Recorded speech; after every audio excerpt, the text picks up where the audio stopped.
വാണീ ഗുണാനുകഥനേ ശ്രവണൗ കഥായാം ഹസ്തൗ ച കർമ്മസു മനസ്തവ പാദയോർനഃ സ്മൃത്യാം ശിരസ്തവ നിവാസ ജഗത്പ്രണാമേ ദൃഷ്ടിഃ സതാം ദർശനേസ്തു ഭവത്തനൂനാം. ഗോവിന്ദനാമ സങ്കീർത്തനം ഗോവിന്ദ ഗോവിന്ദ. ബ്രഹ്മദേവൻ നാരദരോട് പറയുന്നത് തുടരുകയാണ്. എന്താ പറയണത്? 29ാമത്തെ ശ്ലോകം അത് കണ്ടു നമ്മൾ. ഇനി 30ാമത്തെ ശ്ലോകം. നാരായണേ ഭഗവതി തദിദം വിശ്വമാഹിതം ഗൃഹീതമായോരു ഗുണഃ സർഗാദാവഗുണസ്വതഃ. നാരായണേ ഭഗവതി തദിദം വിശ്വമാഹിതം ഗൃഹീതമായോരു ഗുണഃ സർഗാദാവഗുണസ്വതഃ. നാരായണേ ഭഗവതി, ഭഗവതി നാരായണേ, ഭഗവാനായിരിക്കുന്ന നാരായണയിൽ.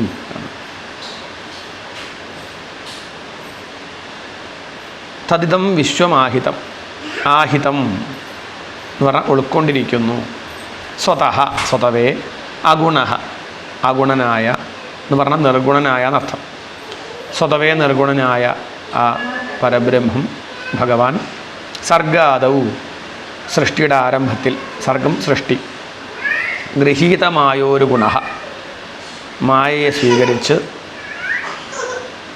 സത്വ രജ തമോ ഗുണങ്ങളെ സ്വീകരിക്കുകയാണ്.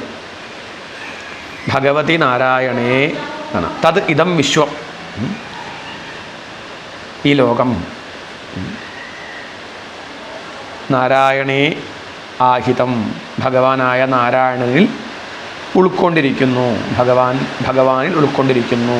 ഈ കാണുന്ന പ്രപഞ്ചം അല്ലെങ്കിൽ ഈ തോന്നുന്ന പ്രപഞ്ചം വാസ്തവത്തിൽ ബ്രഹ്മമാണ് അല്ലെങ്കിൽ നാരായണനാണ് എന്നർത്ഥം. എന്നിട്ട് പിന്നെ നമുക്ക് തോന്നുകയാണ്. ആ തോന്നാനുണ്ടായ കാരണം എന്താണ്? ആ ഭഗവാൻ മായയെ സ്വീകരിച്ച് സത്വരജതമോ ഗുണങ്ങളാൽ അങ്ങനെ പല രൂപവും ധരിക്കും. സ്വതവേ ബന്ധമൊന്നുമില്ല ഭഗവാന്. സത്വ രജ തമോ ഗുണങ്ങളോട് ബന്ധമില്ലാത്ത ഭഗവാൻ സൃഷ്ടിക്ക് വേണ്ടി, സൃഷ്ടി സ്ഥിതി സംഹാരം, അതിനു വേണ്ടി 3 ഗുണങ്ങളെ സ്വീകരിക്കുന്നു. മായയെ സ്വീകരിച്ചിട്ട് ഈ 3 ഗുണങ്ങളെ സ്വീകരിച്ച് സൃഷ്ടിക്കുകയാണ്. സൃഷ്ടിക്കുന്നത് ആരാണ്? ബ്രഹ്മാവിൻ്റെ രൂപം ധരിച്ച് ഭഗവാൻ സൃഷ്ടിക്കുന്നു. വിഷ്ണു ഭഗവാന്റെ രൂപം ധരിച്ച് പരിപാലിക്കുന്നു. പരമശിവൻ്റെ രൂപം ധരിച്ച് സംഹരിക്കുന്നു. ഇങ്ങനെ ഈ പ്രപഞ്ചത്തെ കൊണ്ടു നടക്കുകയാണ്. നാരദരെ, ഇങ്ങനെ അങ്ങയുടെ ചോദ്യത്തിന് ഞാൻ മറുപടി പറഞ്ഞു. വിരാട് സ്വരൂപിയായ ഭഗവാനിൽ നിന്നാണ് ഈ കാണുന്ന പ്രപഞ്ചമുണ്ടായത്. അത് സ്ഥൂല പ്രപഞ്ചമാവട്ടെ, ഇനി സൂക്ഷ്മ പ്രപഞ്ചമാവട്ടെ, അതൊക്കെ ഭഗവാൻ തന്നെ. ഭഗവാനെ മാറ്റി നിർത്തിയാൽ ഇവിടെ പ്രപഞ്ചമില്ല. സ്ഥൂല പ്രപഞ്ചവും ഇല്ല, സൂക്ഷ്മ പ്രപഞ്ചവും ഇല്ല. അതാണ് പറഞ്ഞു വരുന്നത്. നമുക്ക് ആ ശ്ലോകങ്ങൾ 30 മുതൽ 33 വരെയുള്ള ശ്ലോകങ്ങൾ ഒന്ന് ശ്രദ്ധിക്കാം. 30 ഇപ്പം കണ്ടു. നാരായണേ ഭഗവതി തദിദം വിശ്വമാഹിതം. വ്യക്തമാണല്ലേ? പറയുന്ന സമയത്ത് നാരായണേ ഭഗവതി തദിദം വിശ്വമാഹിതം.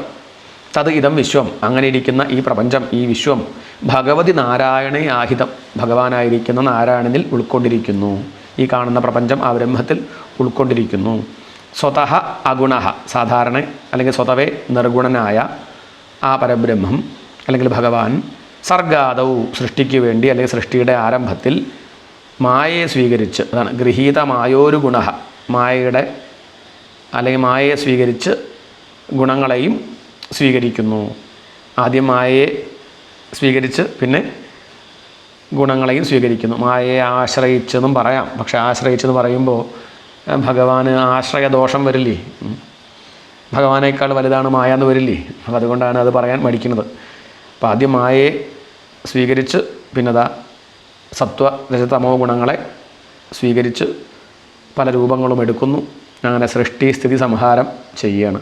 സൃജാമി തന്നിയുക്തോഹം ഹരോഹരതി തദ്വശഃ വിശ്വം പുരുഷരൂപേണ പരിപാതി ത്രിശക്തിധൃക്.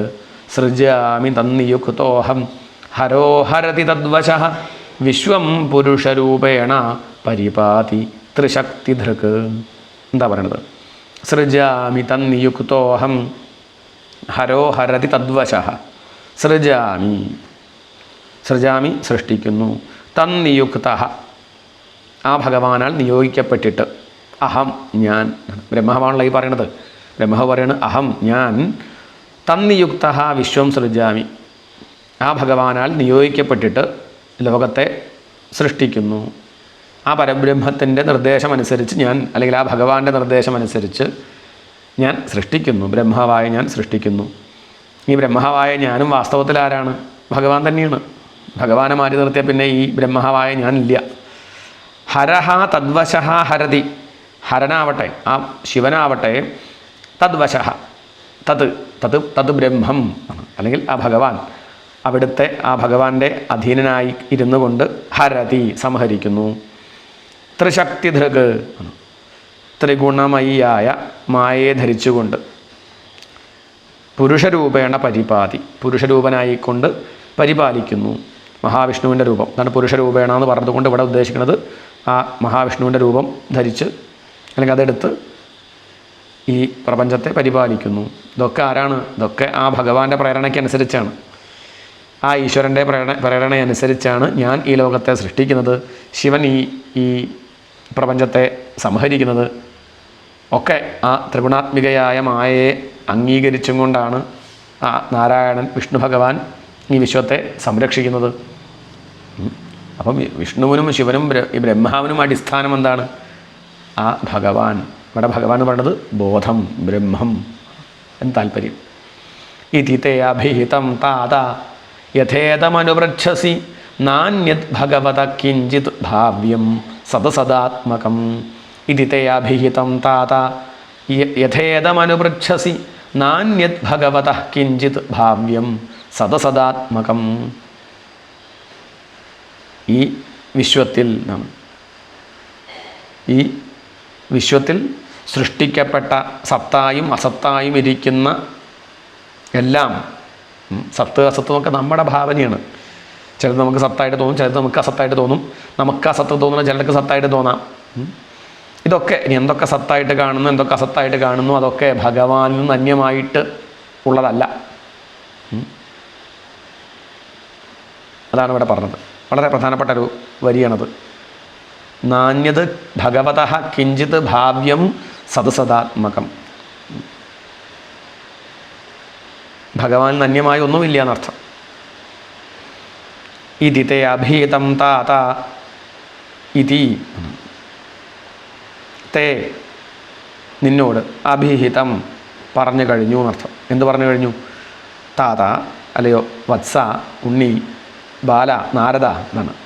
ഹേ താത അല്ലയോ നാരദ, യഥാ അനുപൃച്ഛസി യാതൊരു വിധം അനുപൃച്ഛസി നീ ചോദിച്ചുവോ, അറിയുവാൻ നീ ചോദിച്ചുവോ, ഇതം ഇതി തേ അഭിഹിതം ഇത് ഇന്നതാണെന്ന് നിന്നോട് ഞാൻ പറഞ്ഞു കഴിഞ്ഞു. സദസദാത്മകം ഭാവ്യം കിഞ്ചിത് ഭഗവതഃ അന്യത് ന. സദാത്മകം കാര്യരൂപത്തിലോ കാരണരൂപത്തിലോ അല്ലെ സത്തായോ അസത്തായോ എന്തൊക്കെ നീ കാണുന്നുണ്ടോ, ഭാവ്യം ഉണ്ടാകാവുന്ന, കിഞ്ചിത് യാതൊന്നും തന്നെ, ഭഗവതഃ അന്യത് ന ഭഗവാനിൽ നിന്ന് അന്യമായിട്ട് ഉള്ളതല്ല.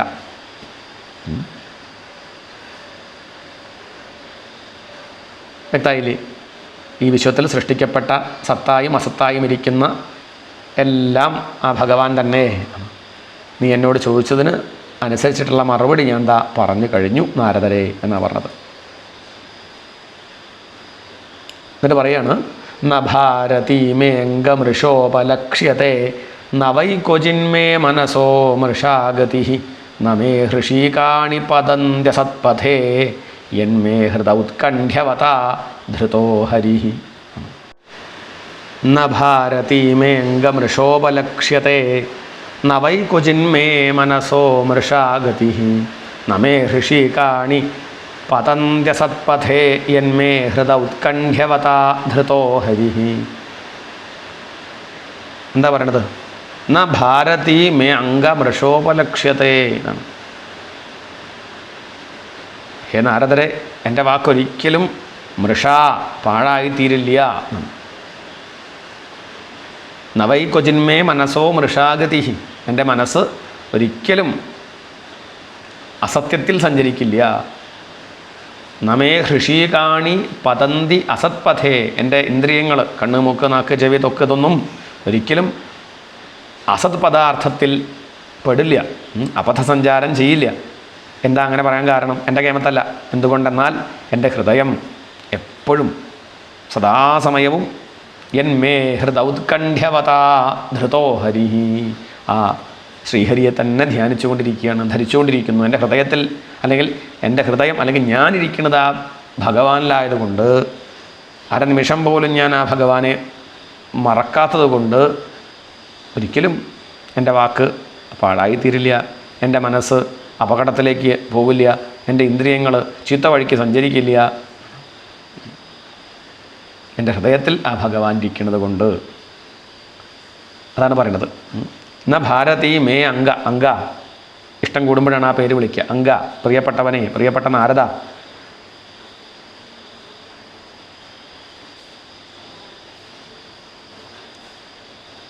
ഉത്കണ്ഠ്യവതാ ഹൃദ ഹരിഹി ധൃത, അങ്ങനെയാണ് അന്വയിക്കുക. ഔത്കണ്ഠ്യവത, ഹൃദ ഉത്കണ്ഠയുള്ള ഹൃദയത്താൽ, ഹരിഹി ധൃത, ഹരി ധരിക്കപ്പെട്ടിരിക്കുന്നു. എൻ്റെ ആ ഹൃദയത്തിൽ ആ ഭഗവാൻ ഇരിക്കുന്നു, ഹരിസ്മരണ കൊണ്ട്. അതുകൊണ്ട് യത് മേ ഭാരതി മൃഷ ന ഉപലഭ്യത്തെ, അതുകൊണ്ട് എൻ്റെ വാക്ക് ഒരിക്കലും സത്യമല്ലാതായി, മൃഷ പറഞ്ഞ സത്യമല്ലാത്തതായി, ന ഉപലഭ്യത്തെ കാണപ്പെടാറില്ല. മേ മനസ്സഹ, എൻ്റെ മനസ്സിൻ്റെ ഗതിഹി, ഗതി, ക്വചിത്ത് മൃഷ ന വൈ, ഒരിടത്തും സത്യമല്ലാത്തതായിട്ട് സംഭവിക്കില്ല. മേ ഹൃഷീകാണി, എൻ്റെ ഇന്ദ്രിയങ്ങൾ അസത്പഥേ ന പതന്തി, അസന്മാർഗത്തിൽ വീഴാറില്ല. വ്യക്തല്ലേ? നല്ല ഭംഗിയുള്ള ശ്ലോകമാണ്. ബ്രഹ്മാവ് പറയാണ്, അല്ലെങ്കിൽ നാരദരെ, എൻ്റെ വാക്കൊരിക്കലും കളവാവില്ല, എൻ്റെ മനസ്സ് ഒരു സമയത്തും അസത്യത്തിൽ സഞ്ചരിക്കില്ല, എൻ്റെ ഇന്ദ്രിയങ്ങൾ ഒരിക്കൽ ദുർമാർഗങ്ങളിൽ പ്രവേശിക്കില്ല. എന്താ അങ്ങനെ ഞാൻ ഉറപ്പിച്ച് പറയാൻ കാരണം? ഭക്തി കൊണ്ട്, അല്ലെങ്കിൽ ഭക്തി അധികരിച്ചിരിക്കുന്ന എൻ്റെ മനസ്സ് എപ്പോഴും ആ ശ്രീഹരിയിലായതുകൊണ്ട് എനിക്കങ്ങനെ അബദ്ധം പറ്റില്ല എന്നൊന്ന് ഈ ബ്രഹ്മാവ് പറയുകയാണ് നാരദരോട്. നമുക്കുള്ള പാഠം നമ്മളും അങ്ങനെ ആവണം. എൻ്റെ വാക്കൊരിക്കലും സത്യമല്ലാതിരിക്കില്ല, സത്യേ എൻ്റെ നാവിൽ നിന്ന് വരുള്ളൂ. എൻ്റെ മനസ്സൊരിക്കലും തെറ്റായ വഴിയിലൂടെ സഞ്ചരിക്കില്ല, എൻ്റെ ഇന്ദ്രിയങ്ങൾ ഒരിക്കലും അധർമ്മമാർഗത്തിലൂടെ നീങ്ങാറില്ല. എന്താ അതിന് കാരണം? നിഷ്കളങ്ക ഭക്തിയോടെ ഭഗവാനെ ഞാൻ എപ്പോഴും ഹൃദയത്തിൽ കൊണ്ട് നടക്കുന്നത് കൊണ്ട്, എൻ്റെ മനസ്സ് ഭഗവാനിൽ നിന്ന് ഒരിക്കൽ പോലും വിട്ടു നിൽക്കാത്തത് കൊണ്ട്, എപ്പോഴും ആ ബോധത്തിൽ, ആത്മാവിൽ നിൽക്കുന്നത് കൊണ്ട് എനിക്ക് അബദ്ധം പറ്റാറില്ല എന്നർത്ഥം.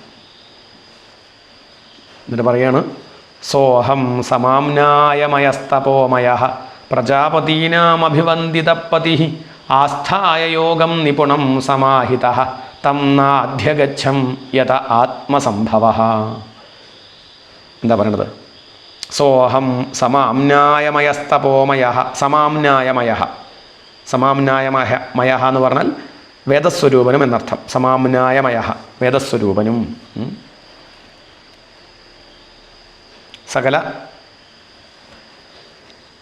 വേദസ്വരൂപനും, തപോമയ, തപസ്വരൂപനും, പ്രജാപതീനാം അഭിവന്ദിത പതി, പ്രജാപതിമാരുടെ അഭിവന്ദിത പതി, സമ്പൂരിതനായ പതി, സഹ അഹം, ആ ഞാൻ, വേദസ്വരൂപനും തപസ്വരൂപനും പ്രജാപതിമാരുടെ സംരക്ഷകനുമായ ഞാൻ, നിപുണം സമർത്ഥമായ യോഗം, യോഗസാധനയെ സമാഹിത, ആസ്ഥായ, ഏകാഗ്രചിത്തനായി അനുഷ്ഠിച്ചിട്ട് പോലും ആത്മസംഭവ യതഃ തം ന അധ്യഗച്ഛം,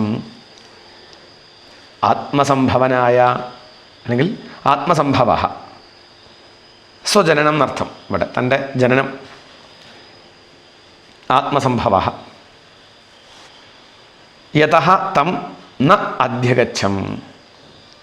ആത്മസംഭവ യതഃ, താൻ ജനിച്ചത് ആരിൽ നിന്നാണോ, തം അവനെ, ഞാനെന്ന കാര്യം ഏത് കാരണത്തിൽ നിന്നുണ്ടായോ ആ കാരണത്തിനെ, ആ ബ്രഹ്മത്തെ ന അധ്യഗച്ഛം അറിഞ്ഞിരുന്നില്ല. ബ്രഹ്മാവ് പറയണം, ആദ്യത്തിൽ ഞാൻ ആ ഭഗവാനെ അറിഞ്ഞില്ല, പിന്നെ വിചാരം കൊണ്ട് അറിഞ്ഞതാണ്. വെള്ളത്തിലിരിക്കണ മത്സ്യം വെള്ളം എന്തെന്ന് അറിയണില്ല. പിന്നെ എപ്പോഴാണ് അറിയണത്? ഒന്ന് കരയ്ക്ക് എങ്ങനെയെങ്കിലും തരയടിക്കുമ്പോൾ ഒന്ന് കരയ്ക്ക് എത്തിക്കഴിഞ്ഞ് ശ്വാസം മുട്ടുമ്പോഴാണ് മനസ്സിലാവണത്, ഓ താൻ ഇത്രയും കാലം വെള്ളത്തിലായിരുന്നു എന്നുള്ള കാര്യം തിരിച്ചറിയണത്. ഇതുപോലെ സൃഷ്ടിയുടെ ആദ്യത്തിൽ ഞാൻ ഉണ്ടായ സമയത്ത് ഞാൻ ആര് എന്ന് എനിക്കറിയില്ലായിരുന്നു. പിന്നീട് ഭഗവാന്റെ കാരുണ്യം കൊണ്ട് അതെനിക്കറിയാൻ സാധിച്ചു. തപസ് ചെയ്തതുകൊണ്ട്, വിചാരം ചെയ്തപ്പോൾ, തൻ്റെ പ്രയത്നമൊക്കെ നിർത്തി ഏകാഗ്രചിത്തനായപ്പോൾ എനിക്കത് അറിയാൻ സാധിച്ചു എന്നാണ്. വ്യക്തമല്ലേ ഈ പറയുന്ന കാര്യമൊക്കെ? വേദസ്വരൂപനായിരുന്നിട്ടും തപസ് തന്നെ ശരീരമായിരുന്നിട്ടും പ്രജാപതികളാൽ ഭക്തിപൂർവ്വം വന്ദിക്കപ്പെടുന്ന നാഥനായിരുന്നിട്ടും വലിയ യോഗത്തെ അനുഷ്ഠിച്ചിട്ടും ഞാൻ എവിടുന്നാണ് ഉണ്ടായത് എന്ന കാര്യം ഞാൻ ശരിയായിട്ട് അറിഞ്ഞിട്ടില്ല. അതോസ്മ്യഹം തച്ചരണം സമീയുഷാം ഭവച്ഛിദം സ്വസ്തേനം സുമംഗളം യോ ഹ്യാത്മമായാ വിഭവം സ്മ പര്യഗാത് യഥാ നഭ സ്വാന്തമഥാ പരേ കുതഃ. എന്നിട്ട് എന്ത് ചെയ്തു? ഞാൻ ഭക്തിപൂർവം ഭഗവാനെ ആശ്രയിച്ചു എന്നാണ്.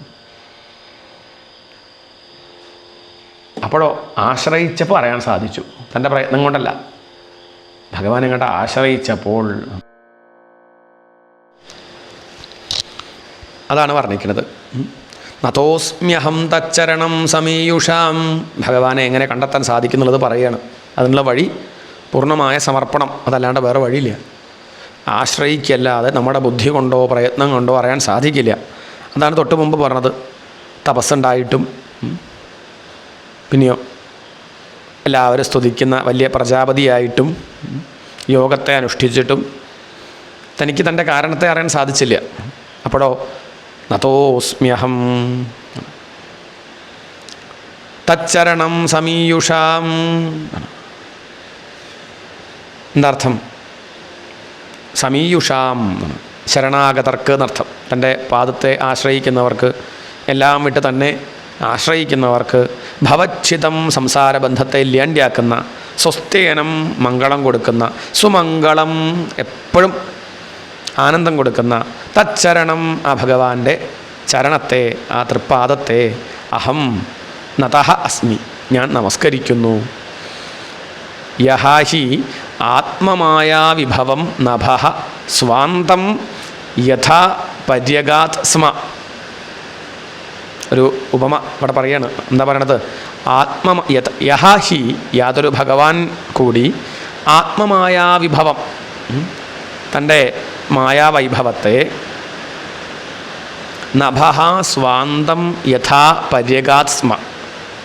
ആകാശം, നഭ പറഞ്ഞ ആകാശം, സ്വാന്തം തൻ്റെ പരിധിയെ, യഥാ പര്യഗാത് സ്മ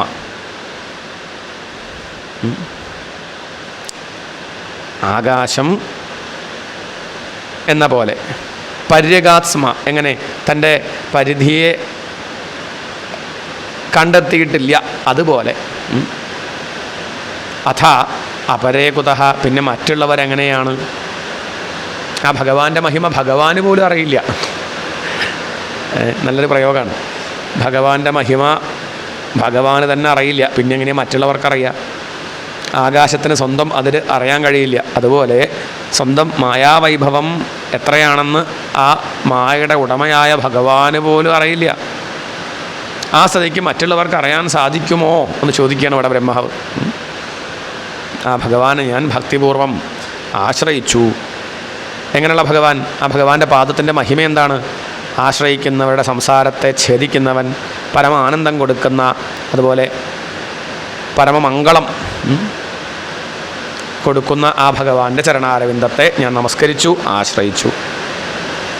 ആ ഭഗവാന്റെ മായാവൈഭവത്തെ ഭഗവാന് തന്നെ ശരിക്കറിയില്ല. ഏതുപോലെ പരിധിയില്ലാത്ത ആകാശം അതിൻ്റെ അവധിയെ അറിയാത്തതുപോലെ പിന്നെ മറ്റുള്ളവർക്ക് എങ്ങനെ അറിയാൻ സാധിക്കും? ഭഗവാന് പോലും ഭഗവാനെ അറിയില്ല എന്നാണ്. എന്ന് പറഞ്ഞ അർത്ഥം രണ്ടുണ്ടെങ്കിലേ അറിയാൻ സാധിക്കുള്ളൂ. എനിക്ക് പുസ്തകത്തെ അറിയാം, കാരണം പുസ്തകം വേറെയും ഞാൻ വേറെ ആയതുകൊണ്ടാണ്. വേറൊരു വസ്തു ഇല്ലെങ്കിൽ എങ്ങനെയാണ് അറിയുക?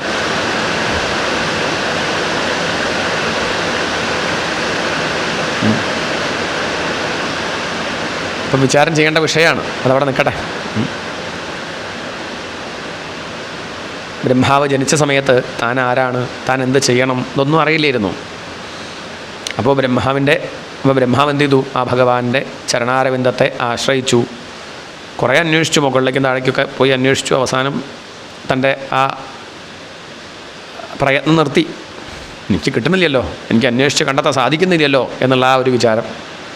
അങ്ങനെ വിനയത്തോടെ ഭഗവാന്റെ പാദത്തെ ആശ്രയിച്ചു, നമസ്കരിച്ചു. ആ സമയം തന്നെ, ആശ്രയിച്ച ഉടനെ തന്നെ താൻ എവിടുന്ന് വന്നു, തൻ്റെ കർമ്മം എന്ത് എന്നുള്ള അറിവ് അദ്ദേഹത്തിനുണ്ടായി. കാരണം എന്താ? ആ ഭഗവാന്റെ പാതാരബിന്ദങ്ങൾക്ക് അതിനുള്ള കഴിവുണ്ട്. ഭഗവാനെ ആശ്രയിച്ചാൽ ആ ആശ്രയിക്കുന്നവരുടെ അജ്ഞാനം ഇല്ലാണ്ടാക്കാൻ, സംസാരത്തെ ഛേദിക്കാൻ ഉള്ള കഴിവ് ആ ഭഗവാനുണ്ട്. ആ ഭഗവാന്റെ മഹിമ അത്രയ്ക്ക് വലുതാണ്. അതിനിവിടെ ഒന്ന് പറയുകയാണ്. ഏതുപോലെ ആ ഭഗവാന്റെ മഹിമ എന്തെന്നുള്ളത് ഭഗവാനെന്നെ അറിയില്ല, അത്രയ്ക്ക് വലുതാണ് ഭഗവാന്റെ മഹിമ. തൻ്റെ മായാശക്തിയെക്കുറിച്ച് ശരിയായ അറിവ് ഭഗവാനെന്നല്ല.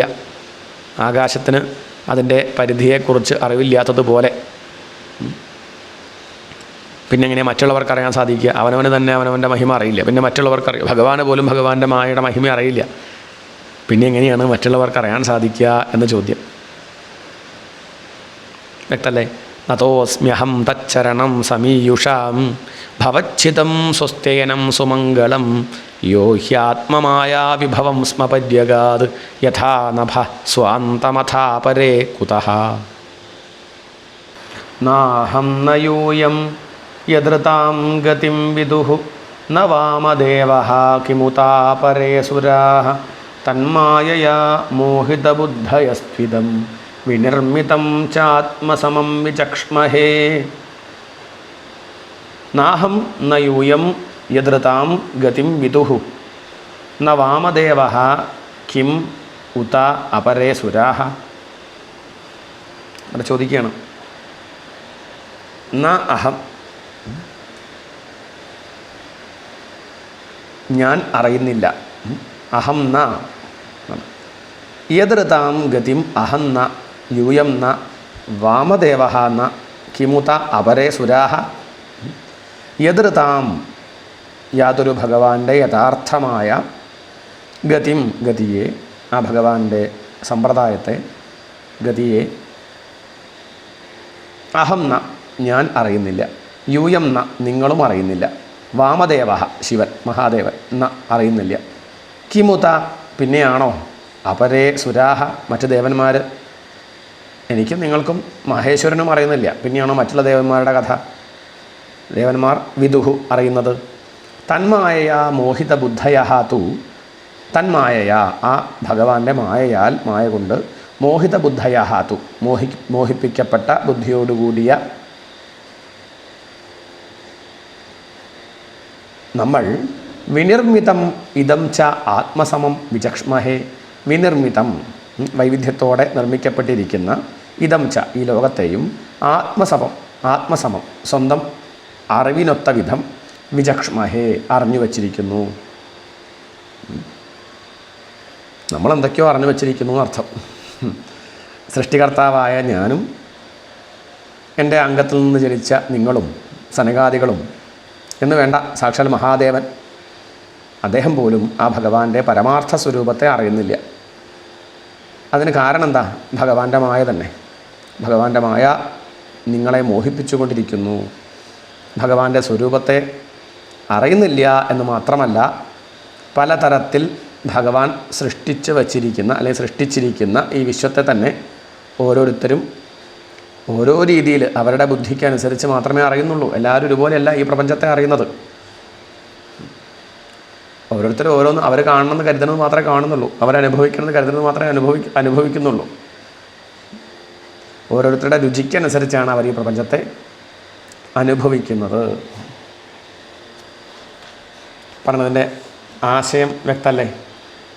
ബ്രഹ്മാവായ എനിക്കോ നാരദർക്കോ പരമശിവന് പോലും ഭഗവാന്റെ പരമാർത്ഥ സ്വരൂപം അറിയാൻ സാധിച്ചിട്ടില്ല. ആ സ്ഥിതിക്ക് ദേവന്മാരോ മറ്റുള്ളവരോ എങ്ങനെ അറിയാനാണ്? ആ ഭഗവാന്റെ മായ കൊണ്ട് മയങ്ങിയ ബുദ്ധിയോട് കൂടിയവരാണ് നമ്മളെല്ലാവരും. അതുകൊണ്ട് നമ്മൾ പല രൂപത്തിൽ സൃഷ്ടിക്കപ്പെട്ട ഈ ജഗത്തിനെ നമ്മളൊക്കെ നമ്മുടെ ബുദ്ധിക്കനുസരിച്ച് എന്തൊക്കെയോ കുറേശ്ശെ മനസ്സിലാക്കുന്നു.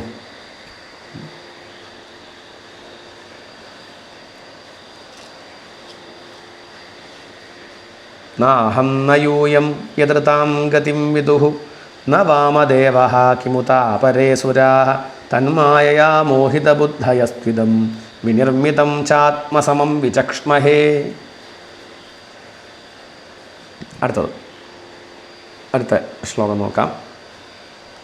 37. യസ്യാവതാരകർമാണി ഗായന്തി ഹ്യസ്മദാദയഃ നയം വിദന്തി തത്വേന തസ്മൈ ഭഗവതേ നമഃ. എന്താ പറയണത്? യസ്യ അവതാരകർമാണി ഗായന്തി ഹി അസ്മദാദയഃ. ഏതൊരു ഭഗവാന്റെ സ്വരൂപത്തെ ഞങ്ങൾ ശരിയായി അറിയാതിരിക്കുന്നുവോ ആ ഭഗവാന്റെ അവതാര ലീലകളെപ്പറ്റി ഞങ്ങളെപ്പോലുള്ളവർ കീർത്തിക്കുന്നു, പാടുന്നു. ഞങ്ങളുടെ ആ ഭക്തിയിൽ സമർപ്പണത്തിൽ സന്തോഷിച്ച് ഞങ്ങൾക്ക് മുക്തി നൽകുന്ന ആ ഭഗവാന് നമസ്കാരം. ഭഗവാന്റെ മഹിമ അറിയാൻ സാധിക്കില്ല, എന്നാലും എന്താ മനസ്സിലാക്കിയത് വെച്ചാൽ മനസ്സിലാക്കിയ വിധം പാടുകയാണ്. ഒരു ഭക്തൻ പറയുന്നുണ്ട്, യാദൃശോസി മഹാദേവാ താദൃശായ നമോ നമ. അങ്ങ് എങ്ങനെയാണെന്ന് പറയാൻ എനിക്കറിയില്ല, അങ്ങ് എങ്ങനെയാണോ അങ്ങനെയുള്ള അങ്ങേക്ക് നമസ്കാരം എന്ന്. ഭഗവാന്റെ മഹിമ സാധാരണക്കാർക്ക് മനസ്സിലാവുന്നതല്ല, നമ്മുടെ അല്പമായ മനസ്സിൽ ഒതുങ്ങുന്നതല്ല ആ ഭഗവാന്റെ മഹിമ. നമ്മൾ ഭഗവാന്റെ അവതാരങ്ങളെയും ലീലകളെയും കീർത്തിച്ചുകൊണ്ടിരിക്കുന്നു. ബ്രഹ്മാവ് പറയണം, എന്നാൽ പരമാർത്ഥ സ്വരൂപേണ നമുക്ക് ആർക്കും ആ ഭഗവാനെ അറിയാൻ കഴിഞ്ഞിട്ടില്ല. അങ്ങനെയുള്ള അപ്രകാരമുള്ള അപാരമായ മഹിമയുള്ള ഭഗവാന് നമസ്കാരം. യസ്യാവതാരകർമാണി ഗായന്തി ഹ്യസ്മദാദയഃ. അന്വയിച്ച അർത്ഥം പറയേണ്ട കാര്യമുണ്ടോ? എളുപ്പമല്ലേ, വലിയ ബുദ്ധിമുട്ടില്ല അവിടെ. യസ്യ അവതാരകർമാണി അസ്മദാദയഃ ഗായന്തി.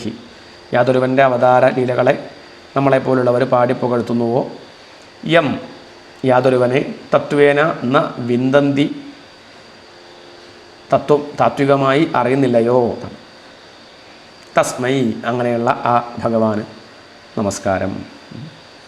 സ ഏഷ ആദ്യ പുരുഷഃ കൽപ്പേ കൽപ്പേ സൃജത്യജഃ ആത്മാത്മന്യാത്മനാത്മാനം സംയച്ഛതി ച പാതി ച.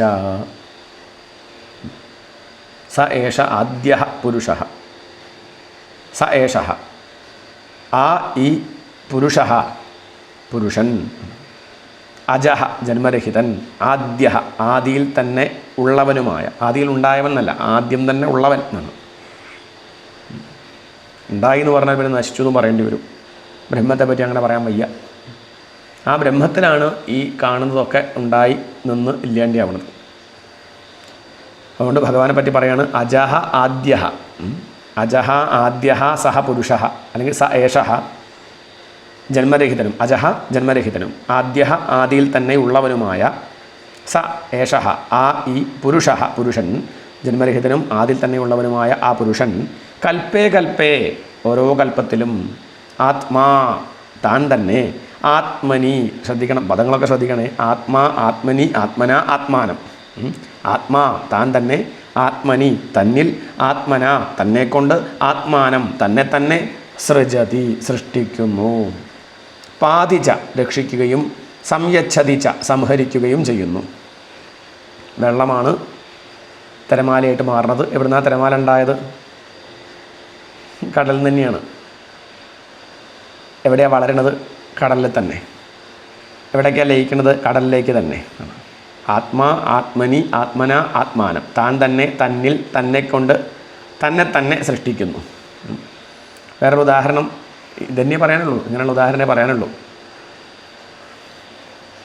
ഓടിൽ നിന്ന് വിളക്കുണ്ടാവുന്നു. എവിടെയാണ് വിളക്ക് നിൽക്കുന്നത്? ഓടിൽ. എവിടേക്കാണ് ചെന്ന് ലയിക്കുന്നത്? ഓടിൽ തന്നെ. വാസ്തവത്തിൽ ഓട് വിളക്ക് വേറുണ്ടോ? ഇല്ല. ഇത് വിചാരം ചെയ്ത് ഉറപ്പിക്കുക. താൻ തന്നെ തന്നിൽ തന്നെ കൊണ്ട് തന്നെ സൃഷ്ടിക്കുകയാണ്. ആത്മാ ആത്മനി ആത്മന ആത്മാനം സംയച്ഛതിച്ച പാതിച്ച.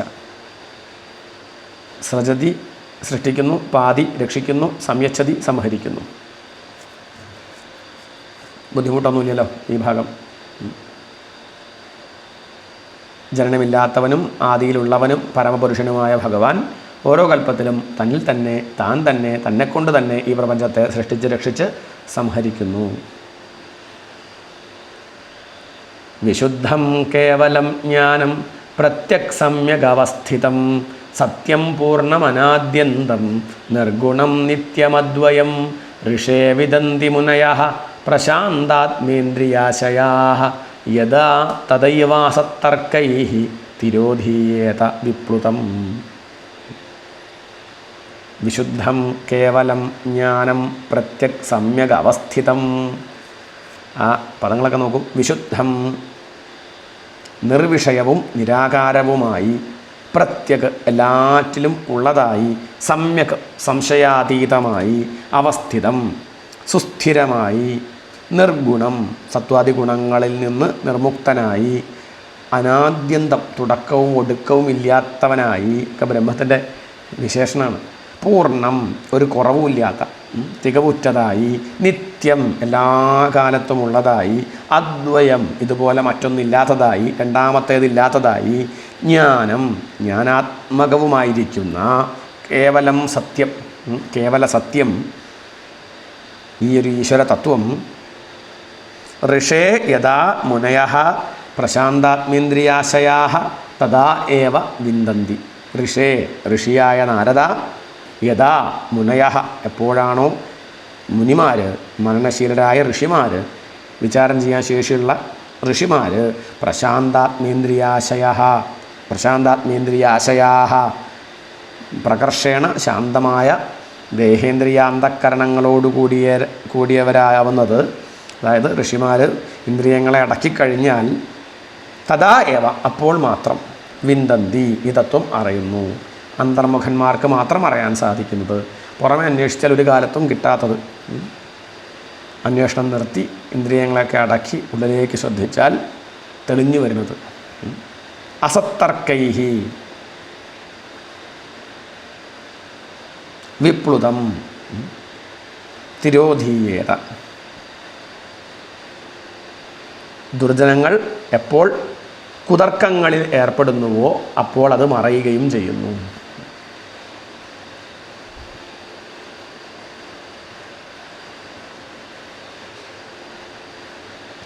വ്യക്തമായില്ലേ പറഞ്ഞത്?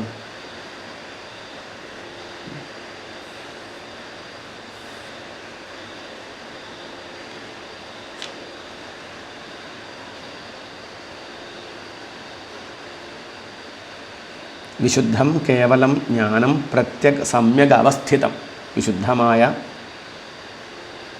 കേവലമായ,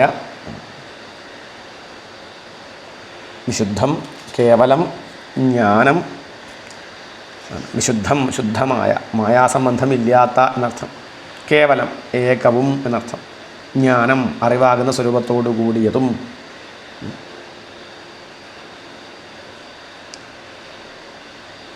മായാസംബന്ധമില്ലാത്തതും ഏകവും ഉപാധികളെ കൊണ്ട് മറയപ്പെടാത്തതും എല്ലാവരുടെയും ഉള്ളിൽ എപ്പോഴും പ്രകാശിക്കുന്നതും ഭൂതം വർത്തമാനം ഭാവി എന്നീ മൂന്ന് കാലങ്ങളിലും ഒരു മാറ്റവുമില്ലാതെ വിളങ്ങുന്നതും നിത്യവും സത്യവും എങ്ങും നിറഞ്ഞതും ആദിയും അന്തവും ആദിയും അവസാനവുമില്ലാത്തതും സത്വരജതമോ ഗുണങ്ങളോട് കൂടാത്തതും അദ്വിതീയവുമായ ജ്ഞാനമാണ് ഭഗവാന്റെ വാസ്തവ സ്വരൂപം. അടിവരട്ട് മനസ്സിലാക്കുക. വാസ്തവ സ്വരൂപം വർണ്ണിച്ചത് അതാണ് ഭഗവാന്റെ വാസ്തവ സ്വരൂപം. മറ്റ് രൂപങ്ങളും നാമങ്ങളൊക്കെ എന്താണ്? ഇതൊക്കെ നമുക്ക് ഈ വാസ്തവ സ്വരൂപത്തിലേക്ക് എത്തിക്കുമെങ്കിൽ നന്ന്. ഈ വാസ്തവ സ്വരൂപം താത്വികമായി ഭഗവാനെ അറിയാൻ എപ്പോഴേ സാധിക്കുള്ളൂ? ഇന്ദ്രിയങ്ങളും മനസ്സും ശാന്തമായി അടങ്ങുമ്പോൾ. മുനിമാർ ഇന്ദ്രിയങ്ങളും അവരുടെ മനസ്സും ശാന്തമായി അടങ്ങുമ്പോൾ തങ്ങളിൽ തന്നെ ആത്മതത്വത്തെ അനുഭവസ്വരൂപേണ അറിയുന്നു. ദുസ്തർക്കങ്ങളാൽ ബുദ്ധി ദുഷിക്കുമ്പോൾ, പലതരം സംശയങ്ങളാൽ പലതുകളെ കാണാൻ തുടങ്ങിയാൽ, ചിലതിനോട് രാഗവും ചിലതിനോട് ദ്വേഷവും ഉണ്ടായി മനസ്സ് ചലിക്കാൻ തുടങ്ങുമ്പോൾ, ചിലതിനോട് ആസക്തിയും ഭ്രമവും മോഹവും തോന്നുമ്പോൾ ഈ ആത്മസ്വരൂപം മറയും.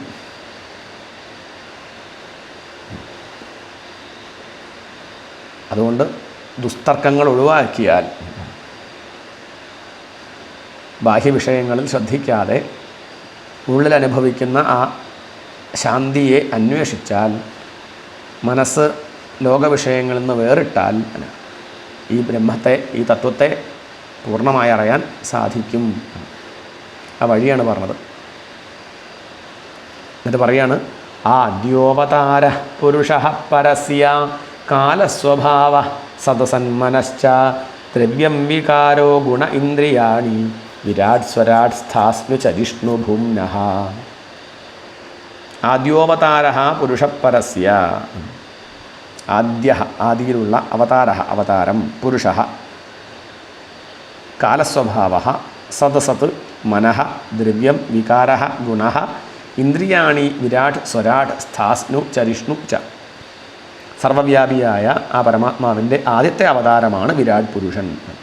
ഭൂമ്നഃ പരസ്യ ആദ്യ അവതാര പുരുഷ.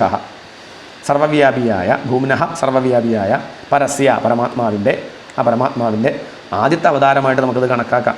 ആദ്യ ആദിയിലുള്ള അവതാര അവതാരം പുരുഷ, പ്രകൃതിയെ പ്രവർത്തിപ്പിക്കുന്ന പുരുഷനാണ് എന്ന് പറഞ്ഞാൽ ഇവിടെ വിരാട് പുരുഷൻ. കാലഃ സ്വഭാവഃ സദസത്, കാലം ഗുണവിക്ഷോഭകൃത്തായ കാലം, കാലസ്വരൂപൻ. അതുപോലെ സ്വഭാവം, പരിണാമത്തിന് കാരണം ഈ സ്വഭാവമാണ്. പിന്നെയോ സദസത്ത്, സ്ഥൂലം സൂക്ഷ്മം എന്ന് കൂട്ടിക്കോളും. കാര്യകാരണാത്മകമായ പ്രകൃതി. മനഃ, മഹത്തത്വം എന്ന് വിളിക്കാം. ദ്രവ്യം, ദ്രവ്യം എന്ന് പറഞ്ഞാൽ ഇവിടെ പഞ്ചഭൂതങ്ങൾ, പൃഥ്വി അപ്പ് തേജസ് വായു ആകാശം. വികാരഃ, ഇവിടെ അഹങ്കാരം എന്നർത്ഥം. ഗുണഃ, സത്വം രജസ് തമസ്, 3 ഗുണങ്ങൾ. ഇന്ദ്രിയാണി, ഇന്ദ്രിയങ്ങൾ. വിരാട് സ്വരാട്, വിരാടും സ്വരാടും.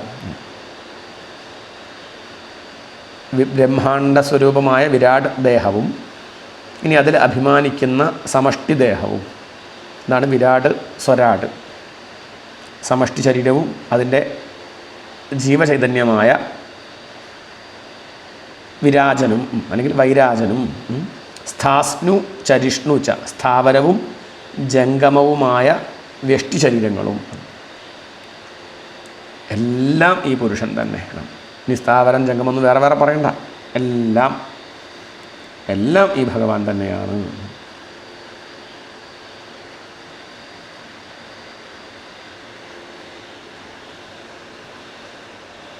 വ്യക്തല്ലേ?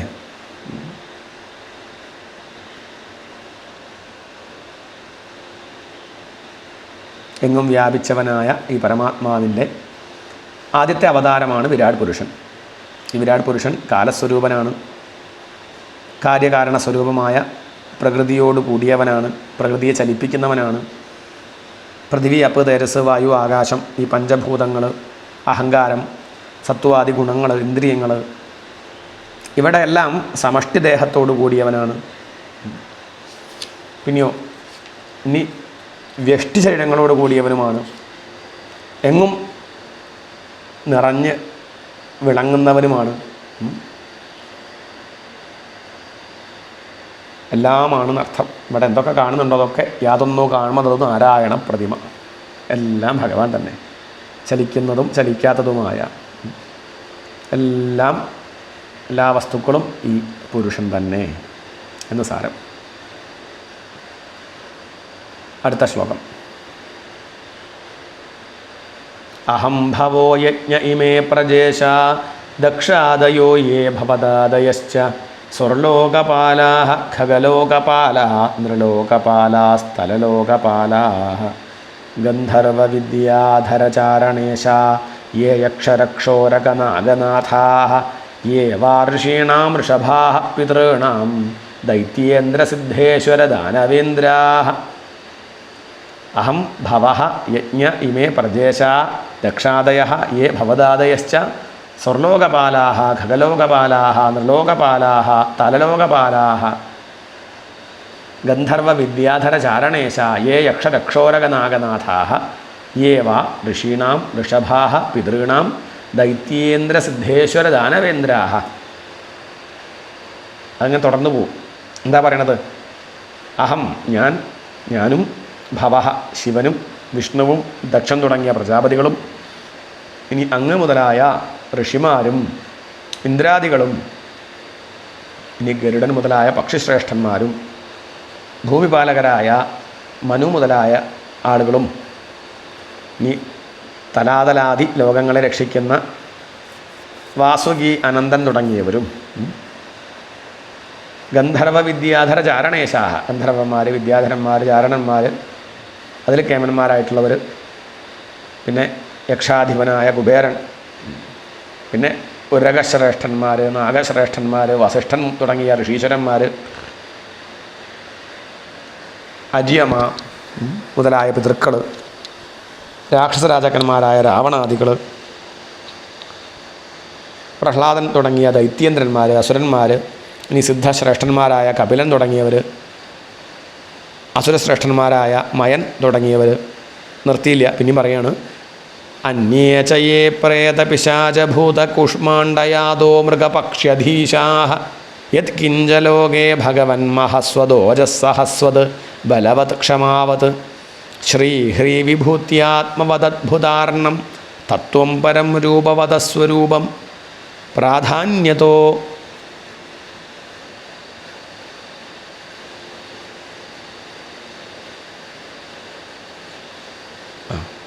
പ്രാധാന്യതോ യാൻ നൃഷ ആമനന്തി ലീലാവതാരാൻ പുരുഷസ്യ ഭൂമ്ന ആപീയതാം കർണകഷായ ശോഷാനനുക്രമിഷ്യേത ഇമാൻ സുപേശാൻ.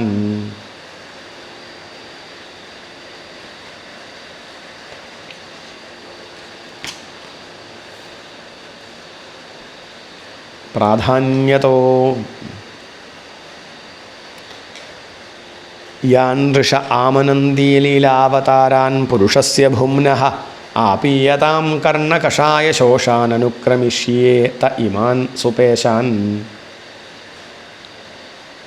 അന്യേ ച യേ പ്രേതപിശാചഭൂതകുഷ്മാണ്ഡയാദോ മൃഗപക്ഷി അധീശാഃ മറ്റുള്ളവരായ പ്രേതങ്ങൾ പിശാചുക്കൾ ഭൂതങ്ങൾ കൂഷ്മാണ്ഡന്മാർ ജലജന്തുക്കൾ മൃഗങ്ങളിൽ കേമന്മാരായിട്ടുള്ളവർ പശുക്കളിൽ ഉയർന്നവ ലോകത്തിൽ വെച്ച് ഐശ്വര്യം തികഞ്ഞ തേജസ്വികൾ ഇന്ദ്രിയശക്തിയുള്ളവ മനഃശക്തിയുള്ളവ സാമർഥ്യമുള്ളവ ക്ഷമ ഉള്ളവ ഇനി ശോഭ ലജ്ജ മാഹാത്മ്യം ബുദ്ധി ഇങ്ങനെയുള്ള ഗുണങ്ങളുള്ളവ ആശ്ചര്യകരമായ വർണ്ണവൈവിധ്യമുള്ളവ രൂപമുള്ളത് രൂപമില്ലാത്തത് ഇങ്ങനെ എന്തൊക്കെ ഭേദങ്ങളുണ്ടോ സകലതും ഹേ നാരദ ആ പരമാത്മതത്വം തന്നെ ആ ബ്രഹ്മം തന്നെ എങ്ങും നിറഞ്ഞിരിക്കുന്ന ആ പരമപുരുഷൻ തൻ്റെ ലീലയായിട്ട് സ്വീകരിച്ച അവതാരങ്ങളാണ് ഈ കാണുന്നതൊക്കെ.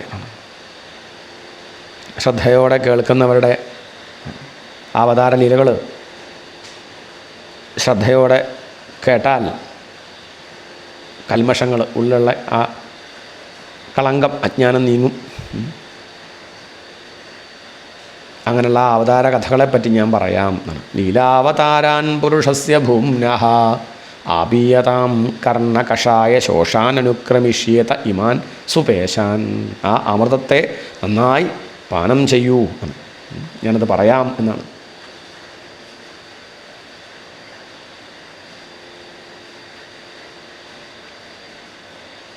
സർവവ്യാപിയായ ആ വിരാട് പുരുഷൻ്റെ പ്രാധാന്യതോ യാൻ ഋഷ ആമനന്തി.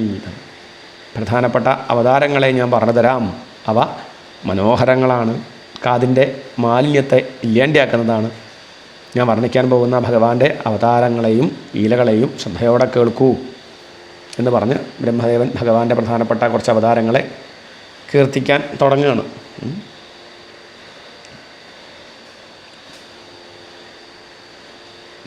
ആമനന്തി, അതാണ് ഒരു പരിചയമില്ലാത്ത പദം അല്ലേ. കരുതുന്നുവോ എന്നർത്ഥം. ആമനന്തി എന്ന് പറഞ്ഞാൽ കരുതുന്നുവോ. എന്ത് കരുതുന്നുവോ? യാൻ ലീലാവതാരാൻ പ്രാധാന്യത ആമനന്തി. ഏതേത് ലീലാവതാരങ്ങളെ പ്രധാനമായിട്ട് കരുതുന്നുവോ അതാണ് ആമനന്തി. കർണകഷായ ശോഷാൻ സുപേശാൻ, കർണമാലിന്യങ്ങളെ ഇല്ലാതെയാക്കുന്ന അതിമനോഹരങ്ങളായ ഇമാൻ തേ, അങ്ങനെയുള്ള കഥകളെ നിന്നോടായി അനുക്രമിഷ്യെ, ക്രമത്തിൽ പറയാം. ആപീയതാം, അത് കുടിച്ചാലും അത് കേട്ട് ആസ്വദിച്ചാലും എന്നർത്ഥം.